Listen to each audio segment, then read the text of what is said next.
9. Mirthendir escorted them from the throne room and up several winding staircases to a well-appointed floor. Heavy bars guarded the windows, and the doors were girded with thick bands of metal. It was opulent, but also clearly a prison, and sent a very definite message. We'll play nice, for now. Their prison was a suite of rooms that dominated 1/4 of the round tower's 5th floor. "Baths have been drawn and fresh clothes left for you. The cooks will send up food and refreshment. Get some rest. Tomorrow you face conclave," Mirthendir said, indicating that they should enter. Ovrim crossed the threshold without looking at the Prince Regent. Wick scowled at Gryph as he entered.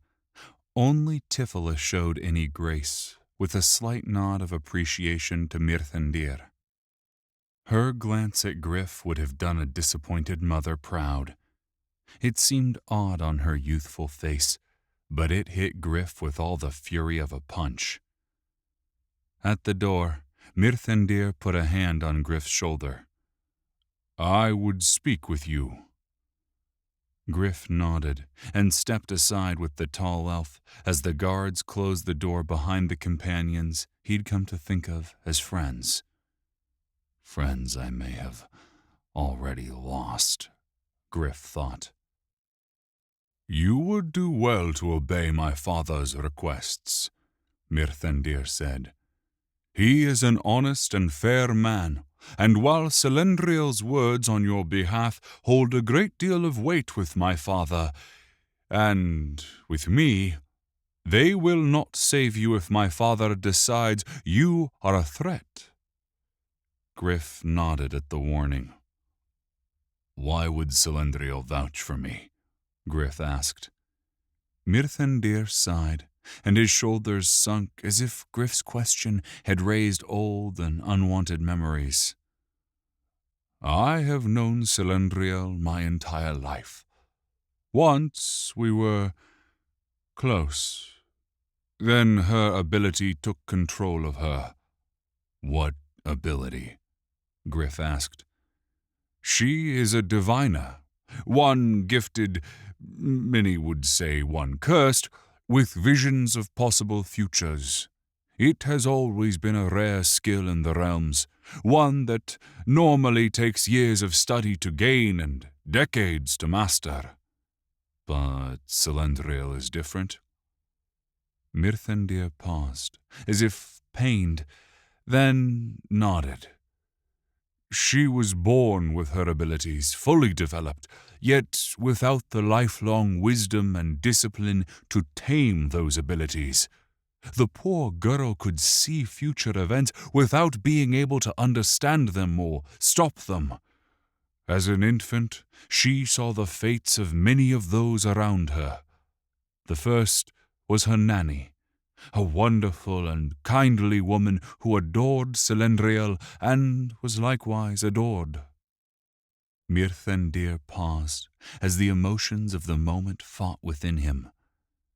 "Celendriel was barely a year old when a vision of the nanny's death filled her young mind.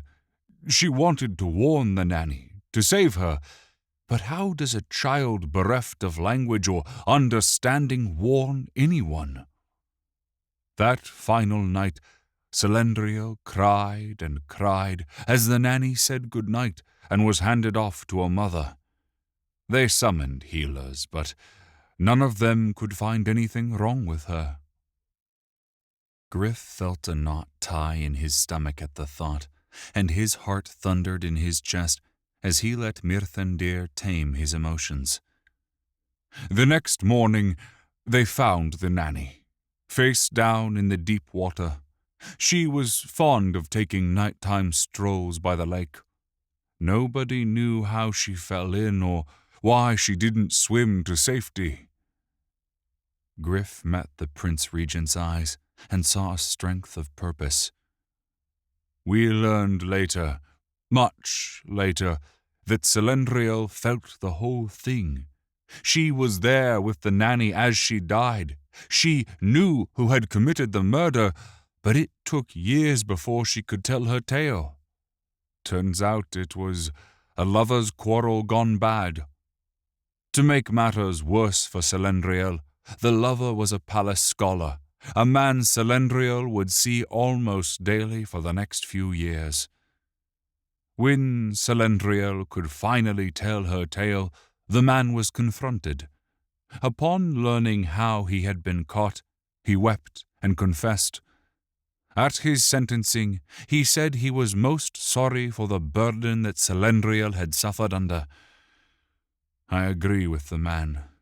Murder, even accidental murder, is a horrific crime. But to force that terrible burden upon someone, especially a child, is a far more heinous crime. The knot in Gryph's stomach tightened upon hearing Mithrandir's story, and he felt a deep sympathy for the waifish elf woman. Her desperate message surged back into his mind, and he found that he believed her warning just as much as he had Bryn's. You must keep the seal and eggs safe. Celendriel's words flowed from the back of his mind. The question is, safe from who? And why do I trust her? Is that part of her gift? Her curse? Gryph looked at the closed ironwood door. He knew what he had to do, but he also knew the people who would most likely pay for that were behind the door. He turned back to Mithrandir and looked the man in the eyes. I will think on what you have said. It is all that a man can ask of another, Mithrandir said with a small bow. I will take my leave of you. Gryph watched the regal elf walk away, and then the guards opened the door for him, and he entered, ready to face the ire of his friends. For a prison, the suite of rooms he found himself in were comfortable. But a prison it was, as evidenced not only by the heavy bolts that slid into the doorframe as the ironwood door closed, but by the magical protections placed upon its surface. As the clang of the bolts fell into place, a glow of brown and green energies flowed across the wood. Arcane runes appeared from nowhere, as if scrawled by an unseen hand bearing a quill of pure energy. They moved too quickly for Gryph to make any sense of, and then faded to nothingness.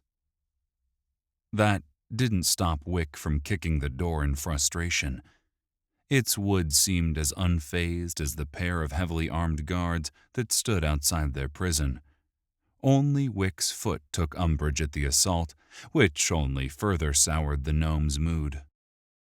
Tifila put her hands on his heaving shoulders and eased calm into her love. Wick relaxed for the briefest of moments before his shoulders tensed in rage again and he spun on Gryph. Just how many lies have you told us since we met ya? I'm sorry about Jebus, Gryph said, regret digging into him. Jebus was Wick's cousin, brutally slain and then eaten in the Barrow by a Balgroth.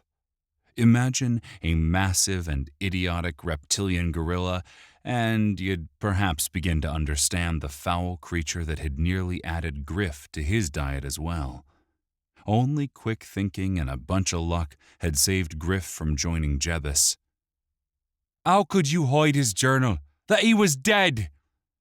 You didn't make the best first impression, Gryph said by way of apology. And then after Tifila was taken, I didn't know if you could handle more bad news. I am sorry. I know I should have told you.